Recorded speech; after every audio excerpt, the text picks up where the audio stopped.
আসসালামু আলাইকুম। আশা করি সবাই ভালো আছেন।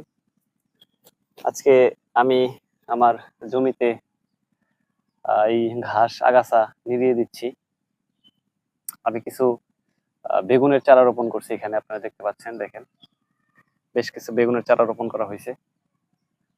আবার এই পাশে আপনার কিছু লাউ, তারপরে সিম, শসা এগুলো করা হইছে।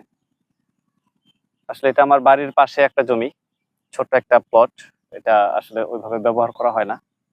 তো যার কারণে এই টুকটাক সবজি এগুলা রোপণ করা হয়েছে। আসলে বর্তমান বাজারের যে পরিস্থিতি, এই পরিস্থিতিতে আহ আপনার বাড়ির আশেপাশে যদি কোনো জায়গা জমি থাকে, অব্যবহৃত কোনো জায়গা জমি থাকে, আপনারা কেউ দয়া করে ফেলে রাখবেন না। কারণ কাঁচা বাজারে বর্তমান দাম অনেক বেশি।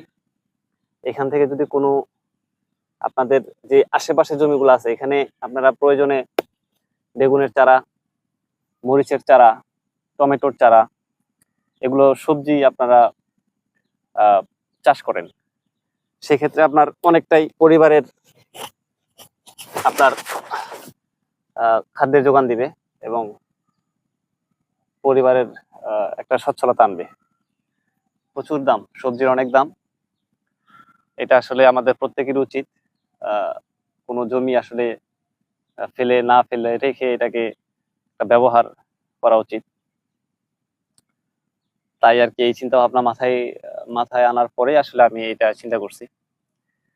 আপনারা হয়তো দেখতে পাচ্ছেন বেগুনের চারাগুলো মোটামুটি আলহামদুলিল্লাহ খুব সুন্দর বেড়ে উঠতেছে এবং লাল শাক আছে। আমি এদিকে বাকি জায়গাটুকু যেখানে আছে এগুলো আমি মরিচ রাখবো, তার জন্য এখানে খালি করে রাখছি।